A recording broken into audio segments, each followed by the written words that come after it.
My friend's violent cop boyfriend kidnapped her and nearly killed me for trying to help her, so I made sure he lost his badge and freedom. 2 years later, he's begging me to help him and understand his side. I'm a tattoo artist, and I swear 50% of my customers are complete angels, the sweetest people you'll ever meet. One time, I sort of went above and beyond for one of them. Nothing crazy, just spent an extra hour or two helping them figure out how to cover a tattoo connected to a toxic ex, completely free of charge. In a normal workplace, they would just count their blessings and leave, but not this guy.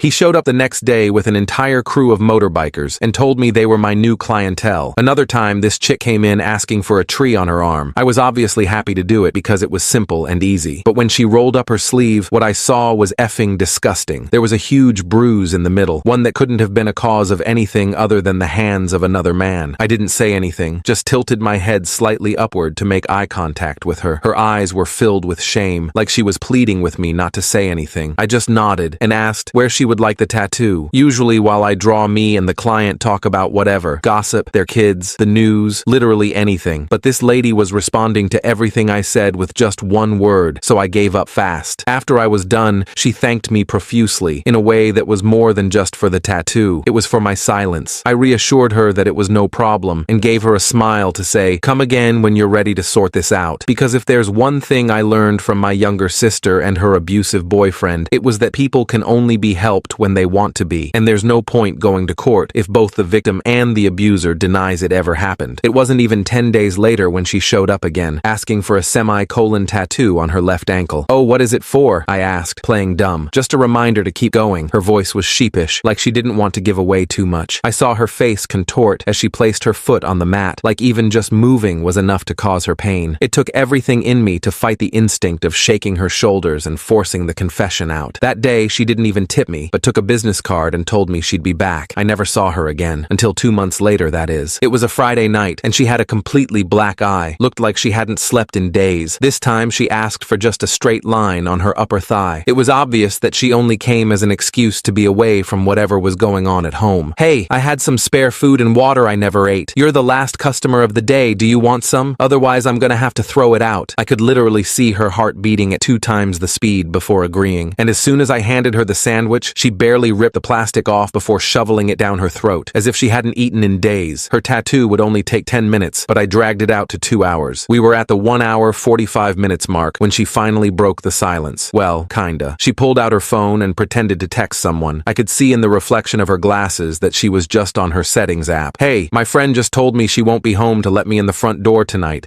Is it cool if I... Actually, you know what? Don't worry about it, never mind. Of course you can stay here. I was actually planning on pulling an all-nighter to work on some stuff. I was lying through my teeth, but she bought it, or pretended to anyway." I could see her trying to hide her excitement, but the corners of her lips were turned up all the way. That night, she slept on the tattoo bed while I pretended to work on my computer. I had just finished another game of League of Legends when I heard her laughing in her sleep. I turned around smiling, but that's when I saw tears streaming down her face. I sat down beside her. "Please don't make me go back there. Keep me safe, please." I held her hand and nodded, and suddenly she shot straight up and finally explained what was going on. Her boyfriend was a police officer, and a well-respected one at that. Except when he went home every day, instead of watching TV or drinking a few beers, he'd spend the night wailing on her. He called it their little game. She had nowhere to turn, except for now. I opened my mouth to ask more, but she shook her head. "Not tonight," she said quietly, before turning her back and going back to sleep. The next morning, there was a knock at the door. It was the police. My heart nearly stopped. I quickly told her to hide in the back room and stay quiet. I took a deep breath and opened the door, trying to look casual in my wrinkled t-shirt from yesterday. 2 cops stood there. One of them I recognized immediately from her phone background, the boyfriend. He was tall, clean-cut, with this smile that didn't reach his eyes. The other guy was shorter, older, just standing there looking bored. They both had their hands resting on their belts, too close to their GNs for my comfort. "Morning," the boyfriend said, all friendly-like. "I'm Officer Mark Reynolds. We're looking for a Jane Wilson. About 5 feet 4 inches, brown hair, probably came in for a tattoo recently." I didn't flinch. "Nope, don't know her. I get a lot of clients, though. You got a picture?" He pulled out his phone and showed me her face. I shook my head. "Sorry, man. Doesn't ring a bell." I kept my face neutral, though my mouth had gone completely dry. Officer Reynolds looked past me, scanning the shop. His eyes lingered on the door to the back room. "Mind if we take a look around? Just routine." "Actually, I do mind. I've got client privacy to think about, and I don't see a warrant." I tried to sound casual, but my heart was pounding so hard I was sure they could hear it. I crossed my arms, blocking the doorway as best I could. The older cop sighed. "Come on, Mark. We've checked 3 places places already. Let's go. Reynolds kept staring at me, this little smirk on his face, like he knew, like he was just playing along. Sure thing. Sorry to bother you. If you do see her, give us a call, yeah? She's not well. Family's worried. There was something in the way he emphasized family that made my skin crawl. I nodded and closed the door as they left. I watched through the blinds as they got in their car. Reynolds looked back at the shop one more time before they drove away, his eyes meeting mine through the glass. When I went to the back room, I found her curled up in the corner, shaking. He knows I'm here, she whispered. He always knows. You're safe, I told her, not entirely believing it myself. But we need a plan. You can't stay here forever. She nodded, wiping her eyes. I'm Melissa, by the way. I never even told you my name. Tony, I said. And I think we need to be smarter than just hiding you here. That guy's going to come back. And that's exactly what happened, but not in the way I expected. I spent the rest of that day in a state of constant paranoia. Every time the bell above the door jingled, I nearly jumped out of my skin. Melissa stayed in the back room, only coming out when I gave her the all clear. I canceled my appointments for the day, telling clients there was a family emergency. Not entirely a lie, I guess. We need to get you somewhere safer, I told Melissa as I locked up that evening. This is the first place he'll check again. She nodded, staring at her hands. I don't have anywhere to go. My parents live in Florida, and all my friends here are his friends too. I thought about it for a minute. My buddy Victor owns a cabin about an hour north of here. Uses it for hunting season, but it's empty most of the year. I bet he'd let us use it. I called Victor, making up some story about needing space to work on a big tattoo project. He was cool about it, told me where to find the spare key. I packed some supplies while Melissa gathered her few belongings. We waited until after midnight before sneaking out the back door to my hit-up Honda Civic. The drive was tense. Melissa kept checking the rearview mirror, flinching whenever headlights appeared behind us. I took a bunch of random turns, doubling back a few times to make sure we weren't being followed. Probably overkill, but better safe than sorry. The cabin was pretty basic. One bedroom, a small kitchen, living area, and a bathroom with a shower that barely worked. But it had electricity and running water, and most importantly, it was hidden down a dirt road with no neighbors for miles. You take the bedroom, I told her. I'll crash on the couch. She looked around nervously. What if he finds us? He won't, I said, trying to sound more confident than I felt. Get some sleep. We'll figure out next steps tomorrow. I barely slept that night, listening for cars on the gravel road. The next morning, I drove back to town to open the shop, leaving Melissa with my old laptop and a burner phone I'd picked up. I told her to stay inside, keep the curtains drawn, and only call me in an emergency. The shop was quiet that day. Too quiet. I kept expecting Reynolds to show up again, but he didn't. That almost made me more nervous. Around noon, my buddy Chris from the motorcycle crew stopped by for a touch-up on his sleeve. You look like shit, man, he said as I set up my station. I shrugged. Rough night. Hey, you still work security at the hospital, right? Chris nodded. Going on 5 years now. Why? I hesitated, then decided to trust him. I've got a situation. Friend of mine is trying to get away from an abusive boyfriend. Problem is, the boyfriend's a cop. Chris's face darkened. That's a tough one. Cops protect their own. Yeah, I'm finding that out. Any advice? He thought for a minute while I worked on his tattoo. Documentation. Get everything on record. Photos, recordings, medical reports if possible. And find allies within the system. Not all cops are bad. This guy seems pretty connected, I said. Chris nodded. Then you need to be careful, man. These situations can get ugly fast. After Chris left, I picked up some groceries and supplies before heading back to the cabin. Melissa seemed calmer, had even showered and changed into some clean clothes I'd brought her. I've been thinking, she said as we ate dinner. I need to get my stuff from the apartment. Just some clothes, important documents. I can't start over with nothing. I shook my head. Too risky. He's probably watching the place. He works night shift this week, she said. He won't be home from 8 p.m. to 8 a.m. We could go tonight. It was a bad idea. I knew it was a bad idea, but she was right. She needed her birth certificate, social security card, all that stuff. So against my better judgment, I agreed. We drove back to town around 10 p.m. Her apartment was in a decent complex not far from my shop. She directed me to park a block away, just in case. I'll be quick, she promised. 15 minutes, tops. I insisted on coming with her. No way was I letting her go in alone. We used her key to get into the building, then took the stairs to the third floor. The hallway was empty, quiet except for a TV blaring from someone else's apartment. Her hands shook as she unlocked the door. The apartment was neat, almost sterile, everything in its place. I followed her inside, feeling like an intruder. I'll grab my documents from the office, she whispered. Can you get my medication from the bathroom? It's the prescription bottle on the counter. I nodded and headed to the bathroom while she went to what I assumed was the home office. The bathroom was spotless, like something from a magazine. I found the prescription bottle, antidepressants, and pocketed it. That's when I heard the front door open. My blood turned to ice. I heard a man's voice, Reynolds, talking to someone. Then Melissa's voice, high and nervous. I pressed myself against the wall, heart pounding. I was trapped. I told you I'd be back for my things, Melissa was saying. You're supposed to be at work. Called in sick, Reynolds replied, his voice casual. Who's here with you, Mel? I saw two people come up. I looked around frantically. The bathroom window was small, but I might be able to squeeze through. It opened onto a fire escape. I started to slide it open as quietly quietly as possible. No one's with me, Melissa said. You're being paranoid again. Don't lie to me. His voice changed, became harder. I heard something crash, then Melissa cried out. That did it. I abandoned the window and burst out of the bathroom. Reynolds was standing in the living room, gripping Melissa's arm. He spun around when he saw me, surprise flashing across his face before settling into a cold smile. Well, the tattoo artist. I knew you were lying. He was still in uniform, jean on his hip. My stomach dropped. Let her go, I said, trying to keep my voice steady. We're just getting her stuff, then we're leaving. Reynolds laughed. You don't get it, do you? She's my girlfriend. This is between us. You need to leave. Melissa wrenched her arm free. I'm not your girlfriend anymore, Mark. I'm done. His face darkened. You don't get to decide that. I stepped forward, putting myself between them. Yes, she does. We're leaving now. I didn't see the punch coming. 1 second I was standing, the next I was on the floor, my jaw exploding with pain. Reynolds stood over me, shaking out his hand. Assaulting an officer, he said calmly. That's a serious offense. You hit him, Melissa shouted. Reynolds ignored her, reaching for his handcuffs. You're under arrest for assaulting a police officer and breaking and entering. I scrambled backward, tasting blood. She has a key. We didn't break in. Your word against mine, he said, advancing on me. What happened next happened so fast, I barely registered it. Melissa grabbed something from the side table. Later I realized it was a heavy glass paperweight and swung it at Reynolds' head. It connected with a sickening thud, and he staggered, then collapsed. Oh God, she whispered, dropping the paperweight. Oh God, oh God. I got to my feet, checking Reynolds. He was unconscious, but breathing. Blood trickled from a cut on his temple. We need to go, I said, grabbing her hand. Now. We ran, grabbed her backpack with the documents she'd managed to collect, then bolted down the stairs and out to my car. I drove with shaking hands, expecting police sirens any minute, but nothing happened. We made it back to the cabin without being followed. Melissa was in shock, sitting on the couch with her arms wrapped around herself. I hit a police officer. I'm going to jail. It was self-defense, I said, though I wasn't sure how much that would matter. He attacked me first. No one will believe us, she said flatly. It's his word against ours, and he's a cop. She was right, and we both knew it. Reynolds could spin this however he wanted. I sat down heavily, my jaw throbbing. We need help, professional help. The next morning, I called the only lawyer I knew, Sarah Jenkins, a former client who'd gotten a memorial tattoo for her brother last year. She worked at a legal aid clinic downtown. I gave her a bare-bones version of the situation over the phone. Come to my office, she said, both of you. We need to document everything. I was nervous about going back into town, but we didn't have much choice. Sarah's office was in a small building near the courthouse. She ushered us in quickly, closing the blinds before sitting us down. Show me, she said to Melissa. Wordlessly, Melissa rolled up her sleeves, revealing bruises in various stages of healing. She lifted her shirt to show more across her ribs. Sarah took photos, her face grim. How long has this been happening? 2 years, Melissa said quietly. It started with pushing, grabbing too hard, then slapping, then worse. Sarah turned to me. And you've been helping her hide? I nodded, wincing at the pain in my jaw. Since yesterday, but he found us at her apartment last night. I explained what had happened. Sarah listened without interrupting, taking notes. He hasn't filed a report, she said when I finished. I checked the system before you arrived. No assault charges, no APB for either of you. That's good, I said uncertainly. Sarah looked grim. Maybe. Or maybe he's handling this personally. Those words hung in the air, chilling me to the bone. Reynolds didn't need the system to find us. He had a badge, a gun, and apparently a grudge. What do we do? Melissa asked. We build a case, Sarah said firmly. Document everything. Every bruise, every threat. We get medical records, witnesses if possible, and we file for an emergency restraining order. Against a cop? I asked skeptically. It's been done before, Sarah said. It's not easy, but it's possible. The key is evidence. Irrefutable evidence. We spent the next few hours going over Melissa's history with Reynolds. It was worse than I'd imagined. The controlling behavior, the isolation from friends and family, the escalating violence. Sarah recorded everything, had Melissa write out a statement. What about last night? I asked. She hit him with a paperweight. Clear self-defense, Sarah said. He attacked you first. She feared for your safety and hers. But we need to get ahead of this. If he does file charges, we need to be ready. As we were leaving, Sarah pulled me aside. Be careful. Men like Reynolds don't give up easily, and they don't play by the rules. I nodded, the weight of the situation settling on my shoulders. What about tonight? Is the cabin still safe? She thought for a moment. For now, yes, but have a backup plan ready. We stopped at my shop so I could grab more supplies and check on things. Everything seemed normal, which somehow made me more nervous. As I was locking up, I noticed a police cruiser driving slowly past. Not Reynolds, another officer I didn't recognize, but he definitely looked at me as he passed. They're watching the shop, I told Melissa when I got back to the car. We need to be more careful. We spent the next few days in a tense holding pattern. I'd go to the shop for a few hours, then return to the cabin. Melissa stayed hidden, jumping at every sound. Sarah worked on the restraining order, gathering evidence and statements. Then things got worse. I arrived at the shop one morning to find the front window smashed. Inside, my equipment was damaged. Tattoo machines broken, ink bottles emptied onto the floor, flash art torn from the wall. walls. On the main tattoo chair, someone had carved a deep scratch across the leather. I called Sarah immediately. She arrived with a photographer, documenting everything before I called the regular police. The responding officers took their time, asked a few questions, and basically shrugged it off as random vandalism. Any enemies we should know about? One asked, not even looking up from his notepad. None that I can think of, I lied. After they left, Sarah looked at me grimly. This is escalating. He's sending a message. I nodded, surveying the damage. What do we do? We need more evidence against him, she said. Something concrete that ties him directly to the abuse and to this vandalism. That night, I told Melissa about the shop. She broke down crying, blaming herself. I tried to reassure her, but the truth was, I was scared too. Reynolds was clearly unhinged, and he had a badge to hide behind. I should just go back to him, she said, wiping her eyes, before he hurts you or someone else. That's not happening, I said firmly. We're going to fight this. The next day, I got a call from Chris, my biker buddy. Dude, you need to come to the Rusty Nail. Now, the Rusty Nail was a bar where a lot of the local cops hung out. Not exactly a place I wanted to be right now. Why? Just trust me, Chris said. Come alone. Back entrance. I told Melissa to lock the doors and not open them for anyone but me, then drove to the bar, my stomach in knots. Chris was waiting by the back door, looking nervous. What's going on? I asked. There's a cop inside who wants to talk to you. Says he has information about Reynolds. I hesitated. Could be a trap. Chris shook his head. I don't think so. This guy seems legit worried. He's Reynolds' partner, Sergeant Garcia. That got my attention. I followed Chris inside to a small back room. A middle-aged Hispanic man sat at a table, nursing a beer. He looked up when we entered, his face tired. You the tattoo guy? He asked. I nodded, staying near the door in case I needed to bolt. I'm Sergeant Garcia. I've been Mark's partner for 3 years. He sighed heavily. Look, I don't know exactly what's going on, but Mark's not right. He's been different lately. Aggressive, paranoid. Different how? I asked cautiously. Garcia looked uncomfortable. We got a domestic disturbance call a few months back. Young couple fighting. Mark was too rough with the woman. Said she was resisting, but she wasn't. I reported it, but nothing happened. My blood ran cold. And you think he's doing the same to his girlfriend? I've suspected for a while. She stopped coming to department functions. Always had excuses for bruises. He pulled out his phone. Then I saw this yesterday. He showed me a text from Reynolds. Need to take care of that tattoo guy. He's interfering in personal business. You in? I didn't respond, Garcia said. But I'm worried he's going to do something stupid. More stupid than damaging your shop. I stared at him. That was him? Garcia nodded. He didn't say it outright, but he came in yesterday morning with a cut on his hand. Said he caught it in a door. This was it. The evidence we needed. Would you be willing to make a statement? Officially? He hesitated. It's complicated. There's a code. This guy is dangerous, I said. To Melissa, to me, probably to others. And he's using his badge to get away with it. Garcia was quiet for a long moment. Let me think about it. In the meantime, watch your back. Mark's on duty tonight, but he's been taking a lot of personal time lately. I thanked him and left, my mind racing. This could be the break we needed. An insider willing to speak out. But until Garcia committed, we were still in danger. When I got back to the cabin, something felt off. The lights were on, which was normal, but the front door was slightly ajar. I approached cautiously, heart pounding. Melissa? I called, pushing the door open. The cabin was a disaster. Furniture overturned, drawers emptied, glass broken, and no sign of Melissa. On the kitchen table was a note, written in what looked like lipstick. She's mine. Back off, or next time, it's your blood. I called Sarah immediately, my hands shaking so badly I could barely hold the phone. She told me to meet her at the police station, not the one where Reynolds worked, but the county sheriff's office. Bring the note, she said, and anything else that might have his fingerprints. The next few hours were a blur, filing a missing person report, showing the sheriff the evidence we had, photos of Melissa's bruises, the vandalism at my shop, Garcia's text message, which he had agreed to share after I called him in a panic. The sheriff took it seriously, especially when Sarah mentioned Reynolds was a police officer. We'll put out an alert for both of them, he said, and I'll contact internal affairs at the city PD, but I couldn't just sit and wait. While the official search was happening, I called everyone I knew who might be able to help. The biker crew spread out across town, checking motels and back roads. My regular clients shared Melissa's photo, an old one from before the recent abuse, to protect her privacy. Even Mrs. Rodriguez from the biker crew made calls to her church group, asking them to keep an eye out. 2 agonizing days passed with no sign of either Melissa or Reynolds. I couldn't sleep, couldn't eat. I stayed at my shop, which the biker crew had helped clean up, waiting for news. Sarah checked in regularly, but the official search was moving frustratingly slowly. Then, on the 3rd day, I got a text from an unknown number. Cabin in the woods, 2 miles past the hunting lodge. Come alone, or she dies. I stared at the message, my blood running cold. It had to be Reynolds. He wanted to lure me out there, probably to cull us both and make it look like a murder sewers lied or something. But what choice did I have? I called Sarah first, showing her the text. It's a trap, she said immediately. I know, but he has Melissa. Let the sheriff handle this. I shook my head. There's no time. And if Reynolds sees cops coming, Sarah looked grim. At least let me call Garcia. He might be able to help without escalating things. I agreed to that compromise. While she made the call, I prepared myself as best I could. I wasn't a fighter, had never even been in a real fist fight before Reynolds punched me, but I had to try. Garcia met me at a gas station near the hunting area. He was off duty, wearing civilian clothes, but I could see the outline of his GN under his jacket. "This is a bad idea," he said bluntly. "Mark's not stable. He's been talking crazy at work, paranoid stuff about his girlfriend cheating, about people being out to get him. All the more reason we need to get to Melissa," I said. Garcia nodded reluctantly. "I know the cabin he's talking about. Old Forest Service building, abandoned years ago. We'll approach from different directions. I'll try to talk him down," but he didn't finish the sentence. He didn't need to. The cabin was deep in the woods, accessible only by a rutted dirt track. We parked a quarter-mile away and approached on foot, Garcia circling around to the back while I took the front. The place looked deserted, no vehicles visible, no lights inside. But as I got closer, I could see a thin trail of smoke from the chimney. I crept onto the porch, wincing at every creak of the old boards. Through a dirty window, I could make out a figure slumped in a chair. Melissa, her hands tied behind her back. No sign of Reynolds. I was about to try the door when a voice spoke from behind me. I knew you'd come alone. So predictable. I turned slowly. Reynolds stood at the bottom of the porch steps, his service weapon pointed at my chest. He looked terrible, unshaven, eyes bloodshot, uniform rumpled like he'd been sleeping in it. "Where's your backup?" he asked, glancing around. "The bikers? That lawyer bitch?" I raised my hands slowly. "Just me. Let Melissa go, Mark. This is between you and me now." He laughed, a harsh sound with no humor in it. "There is no between you and me. There's just me and what's mine. You're nothing. A distraction. She's not yours," I said, fighting to keep my voice steady. "She's a person, not property." His face darkened. "You turned her against me, filled her head with ideas. You did that yourself," I said. "Every time you hit her, every time you controlled her." He took a step forward. Jean still trained on me. "You don't understand. I love her. Everything I did was to protect her." "From what?" "From herself," he shouted. "From making mistakes. She needs guidance, structure." I heard movement inside the cabin. Melissa must have regained consciousness. I needed to keep Reynolds talking, keep his attention on me. "So what's your plan here?" I asked. "Call me? Call her? Then what?" He blinked, as if he hadn't thought that far ahead. "We're leaving, starting fresh somewhere else. As fugitives? You're a cop, Mark. You know how this ends." His hand trembled slightly. "Shut up. You don't know anything." "I know Garcia is worried about you," I said, taking a gamble. "He told me you've been acting strange at work. People are noticing." That hit a nerve. "Garcia? He talked to you?" His face contorted with rage. "That traitor! I knew it! Everyone's against me." The door behind me burst open. Melissa stood there, hands still bound but a determined look on her face. "Mark, please, put the GN down." His attention shifted to her, just for a second. That's when Garcia made his move, emerging from the side of the cabin with his weapon drawn. "Drop it, Mark," he shouted. "It's over." What happened next seemed to unfold in slow motion. Reynolds swung his GN toward Garcia. I lunged forward, tackling him around the waist. We crashed to the ground, the GN firing into the air. We struggled, rolling in the dirt, his strength fueled by rage, while I fought with pure desperation. I heard shouting, "Melissa, Garcia," but couldn't make out the words. Reynolds got on top of me, hands around my throat. Black spots danced in my vision as I clawed at his arms. Then suddenly, the pressure was gone. Reynolds slumped to the side, unconscious. Behind him stood Melissa, holding a large branch, her face a mask of determination, despite the tears streaming down her cheeks. Garcia rushed forward, securing Reynolds' weapon and checking his pulse. "He's alive," he confirmed, pulling out handcuffs. "It's over." But it wasn't quite over. There was the aftermath. Statements to the sheriff, a hospital visit for Melissa's injuries and my bruised throat, the slow process of building a case against Reynolds. He was charged with kidnapping, assault, false imprisonment, and a host of other crimes. With Garcia's testimony about his erratic behavior and the mountain of evidence Sarah had compiled, even the thin blue line couldn't protect him. Melissa stayed with me for a few weeks while she figured out next steps. The biker crew took turns keeping watch at my shop, just in case Reynolds had friends who might want revenge, but nothing happened. It seemed most of his colleagues were happy to distance themselves from him once the truth came out. One evening, as we sat in my apartment above the shop, Melissa looked at me thoughtfully. "Why did you help me? You barely knew me." I thought about my sister, about all the times I wished someone had stepped in to help her. Sometimes people just need someone to see them, really see them. She nodded, understanding. "I want another tattoo," she said suddenly. "A phoenix, rising from ashes, right over the worst of the scars on my back." I smiled. "I think I can manage that." I started on Melissa's phoenix tattoo the next day. She wanted it big, covering most of her upper back where the worst scars were. I spent hours just on the design, making sure every line would work with her skin and hide the marks Reynolds had left. When I showed her the final sketch, she actually cried a little. "It's perfect," she said, touching the paper gently. "When can we start?" "Whenever you're ready," I told her. "This is gonna take multiple sessions though. Back pieces are no joke." We scheduled the first session for the following week. In the meantime, Sarah was working overtime on the case against Reynolds. He was being held without bail, which gave us all some breathing room. Garcia had officially gone on record about Reynolds' behavior at work, and 3 other women had come come forward with stories about uncomfortable encounters with him while he was on duty. The morning of Melissa's first tattoo session, I got a call from Sarah. Reynolds is trying to make a deal, she said without preamble. My stomach dropped. What kind of deal? He'll plead guilty to reduce charges if they drop the kidnapping and some of the assault counts. She sounded mad. His lawyer is pushing the dedicated officer having a mental health crisis angle. That's bullshit, I said, my free hand clenching into a fist. He knew exactly what he was doing. I know, the DA's office isn't biting yet, but I wanted you and Melissa to be prepared. This might get messy. I thanked her and hung up, not looking forward to telling Melissa. She'd been doing better, sleeping through the night, eating regularly, even laughing sometimes. This news might set her back. When she arrived for her tattoo appointment, I could tell something was off. She was fidgety, kept checking her phone. Everything okay? I asked as I set up my station. She hesitated, then showed me her phone. It was a text from a number she didn't recognize. He still has friends outside. Watch your back. I felt a chill run down my spine. When did you get this? This morning, she said, her voice small. Do you think it's real? I didn't know, but I wasn't taking chances. I called Chris immediately, explaining the situation. Within an hour, 2 of his biker buddies were parked outside the shop, pretending to be customers while keeping an eye out. I also called Sarah, who promised to talk to the sheriff about the threat. Despite the tension, we went ahead with the tattoo session. I figured keeping to our routine was better than letting fear control us. Melissa lay face down on the table while I worked on the outline of the phoenix. The steady buzz of the machine was almost meditative, helping both of us calm down. Does it hurt? I asked after about an hour. Yeah, she said, her voice muffled against the headrest. But it's a good kind of pain, like I'm taking back control. I nodded, even though she couldn't see me. I understood that feeling. Every tattoo I'd gotten after my own rough patches had felt the same way. We were about halfway through the outline when the shop door opened. I looked up, expecting to see one of the bikers coming in to check on us. Instead, it was a woman I'd never seen before. Tall, blonde, professional looking in a pantsuit. Can I help you? I asked, not stopping my work. She approached slowly, eyes fixed on Melissa's back. I'm Detective Laura Simmons, Internal Affairs. She showed me a badge. I need to speak with Ms. Wilson. Melissa tensed under my hands. About what? I asked, trying to keep my voice neutral. New developments in the Reynolds case, Simmons said. I'd prefer to discuss it privately. I stopped tattooing and set down the machine. We're kind of in the middle of something here. Melissa sat up, holding a towel against her chest. It's okay, Tony. I want to hear this. I reluctantly stepped out, joining the bikers in the front of the shop while Melissa and Simmons talked in the back room. I couldn't hear what they were saying, but through the partially open door, I could see Melissa's face going through a range of emotions. Surprise, anger, then something like determination. After about 20 minutes, Simmons left with a nod in my direction. Melissa came out looking shaken, but somehow stronger. What was that about? I asked once we were alone. They found stuff on Reynolds' computer, she said quietly. Photos of me and other women, and records of him using police resources to track people, including you. I felt sick. Jesus. There's more, she continued. He was part of an online forum for cops who, she trailed off, then took a deep breath. For cops who believe they have the right to discipline their wives and girlfriends. He was getting advice there, sharing techniques. My hands clenched involuntarily. Please tell me they're investigating everyone in that forum. She nodded. That's why Simmons came personally. They're building a bigger case now, and they want me to testify. Are you going to? Melissa looked at me, her eyes clearer and more determined than I'd ever seen them. Absolutely. I'm done being scared. We didn't finish the tattoo that day. Melissa was too emotionally drained, and frankly, so was I. But she came back the next day, and we got through another few hours of work on the Phoenix. Over the next few weeks, a routine developed. Melissa would come in for tattoo sessions 3 times a week. Sarah would update us on the case. The bikers kept watch, though less obviously as time went on. And slowly, things started to feel almost normal. Then one night, as I was closing up shop, I noticed a car parked across the street. It had been there all day, and the driver hadn't gotten out once, just sat there, watching. I pretended not to notice as I locked the front door, then slipped out the back and circled around to get a better look. It was a woman, middle-aged, with short, dark hair. She looked vaguely familiar, but I couldn't place her. As I approached, she rolled down her window. You're the tattoo artist, she said, not a question. I nodded cautiously. Can I help you? I'm Mark's sister, Vanessa. My blood ran cold, but she held up a hand. I'm not here to cause trouble. I wanted to see the man my brother's been obsessing over. I stayed a few steps back, ready to bolt if needed. What do you want? She sighed, looking tired. To apologize, I guess. I knew Mark had issues. I've known since we were kids, but I never thought. She trailed off, shaking her head. I should have done something sooner. Why are you telling me this? Because I want you to know not everyone in his family is standing behind him. She met my eyes directly. I've been talking to that lawyer, Ms. Jenkins, telling her about Mark's history, things that might help your friend's case. I wasn't sure what to say. Part of me was suspicious this was some kind of trap, but she seemed genuine. Thank you, I finally managed. She nodded once, then rolled up her window and drove away. I stood there for a long moment, processing what had just happened. When I finally went back inside, I called Sarah immediately to confirm Vanessa's story. It's true, Sarah Sarah said, sounding surprised. She contacted me last week, has records of Reynolds's violent behavior going back to his teens. Their parents covered it up, got him into the police academy despite some red flags. She's been carrying that guilt for years. Do you trust her? Sarah hesitated. I'm cautious by nature, but her information checks out, and she seems genuinely remorseful. This could really strengthen our case. I told Melissa about the encounter the next day during her tattoo session. We were making good progress on the phoenix. The outline was complete, and I'd started adding color to the wings. She listened quietly as I worked. I met her once, she said when I finished, at a department Christmas party. She seemed nice but uncomfortable around Mark. Now I understand why. Does it help? I asked, knowing his family isn't all supporting him. She thought about it as I wiped excess ink from her skin. Yeah, actually, it does. Makes me feel less crazy, you know? Like there's outside confirmation that he's the problem, not me. The next few weeks were a whirlwind. The DA's office, bolstered by the new evidence from internal affairs and Vanessa's testimony, refused Reynolds' plea deal. They were going for maximum charges. Meanwhile, the investigation into the online forum had led to suspensions for 3 other officers in different departments. Melissa's phoenix tattoo was coming along beautifully. Each session seemed to make her stronger, more confident. She'd found a new apartment in a secure building and was talking about going back to school to finish her teaching degree. I couldn't have done any of this without you, she told me during one session. I shook my head. You did the hard part. I just provided a hiding spot and some ink. She smiled and believed me. That mattered more than anything. The preliminary hearing for Reynolds's case was scheduled for a Tuesday morning. Melissa was nervous but determined to face him. I offered to go with her for support, and she accepted gratefully. The courthouse was intimidating, all marble and echoing hallways. Sarah met us at the entrance, professional in a navy suit, but with a small tattoo visible on her wrist, one I'd done for her months ago, a simple scales of justice design. Ready? She asked Melissa. Melissa took a deep breath and nodded, as I'll ever be. We followed Sarah through security and into a crowded courtroom. Reynolds was already there, sitting beside his lawyer in an orange jumpsuit. He looked smaller somehow, less threatening. When he saw Melissa, his face twisted with emotion, anger, longing, something else I couldn't identify. I put my hand on Melissa's shoulder, and she straightened her spine, refusing to look away. A small victory, but an important one. The hearing itself was brief but intense. The prosecution laid out their case: the physical abuse, the stalking, the kidnapping, the evidence from Reynolds's computer. His lawyer tried to paint him as a dedicated officer suffering from job-related stress and PTSD, but the judge wasn't buying it. When it was over, the judge denied bail again and set a trial date. As Reynolds was led away, he looked back once, his eyes finding Melissa in the crowd. She stared right back, unflinching. Outside the courthouse, reporters were waiting. Sarah fielded most of their questions, keeping Melissa shielded from the worst of it. As we walked to the parking lot, Melissa suddenly stopped. I want to say something, she said, turning back toward the small cluster of journalists. Are you sure? I asked. You don't have to. She nodded firmly. I need to. We went back, and Sarah helped create a small space for Melissa to speak. She didn't say much, just that she hoped her case would help other women in similar situations find the courage to leave, and that she was grateful for the support she'd received. As she spoke, I noticed a group of women standing at the edge of the crowd. They weren't reporters. They were watching Melissa with a kind of fierce pride. One caught my eye and nodded slightly. I realized these must be the other women who had come forward about Reynolds. After the impromptu press conference, one of them approached us. Thank you, she said simply to Melissa, for being brave enough to go first. Melissa's eyes welled up, and the two women hugged briefly. No more words were needed. The final session for Melissa's phoenix tattoo happened 2 days before Reynolds's trial was set to begin. The piece was stunning, vibrant colors rising from subtle gray ashes. The wings spread wide across her back, covering most of the scars. It's perfect, she said, examining it in the mirror. Exactly what I needed. As I was cleaning up, she handed me an envelope. What's this? I asked. Open it. Inside was a check for way more than the cost of the tattoo, plus a card. The message was simple. For the next person who needs help, thank you for seeing me. I looked up, confused. I can't take this. It's not for you, she explained. It's for the next person who comes in with bruises they can't explain, or the one after that. A fund to help them get tattoos, or a safe place, or whatever they need. I was speechless. It was such a perfect idea that I couldn't believe I hadn't thought of it myself. We'll call it the Phoenix Fund, she continued, warming to the idea, for people rising from their own ashes. Reynolds's trial lasted 3 weeks. The evidence was overwhelming, especially with Vanessa's testimony about his history of violence and the records from his computer. In the end, he was convicted on all counts and sentenced to 15 years. Melissa was there for the sentencing, sitting between me and Sarah. When the judge announced the verdict, she didn't cheer or cry. She just nodded once, like she was closing a chapter. Outside the courthouse, surrounded by the other survivors who had testified, she finally smiled, a real, full smile that reached her eyes. What now? I asked as we walked to my car. She thought for a moment. Now I get to just live, figure out who I am without all this hanging over me. Sounds like a good plan. 6 months later, my shop was busier than ever. Word had gotten around about the Phoenix Fund, and we'd helped 3 women get tattoos to cover scars and 2 others find safe housing. Chris and his biker crew had become unofficial security consultants, helping women secure their homes and teaching basic self-defense. Melissa stopped by occasionally, usually with baked goods or coffee. She was back in school, living in her new apartment, slowly rebuilding her life. Her Phoenix tattoo had healed beautifully. One day, she brought in a young woman with familiar haunted eyes and a poorly hidden bruise on her wrist. "This is Amanda," Melissa said. "She needs a tattoo and maybe someone to talk to." I nodded, understanding immediately. "I've got time right now, if you want to sit down and discuss designs." Amanda looked nervously between us, then at the Phoenix visible on Melissa's shoulder where her shirt slipped down. "Does it hurt?" she asked quietly. Melissa and I exchanged a look. "Yes," Melissa said honestly, "but not as much as staying." Amanda nodded slowly. "Okay, I think I'm ready." As I led them both to the consultation table, I caught Melissa's eye. She gave me a small smile, part gratitude, part pride, part something else I couldn't quite name, but I understood it perfectly. The cycle was continuing, but this time in a way that healed rather than hurt, and that made all the difference.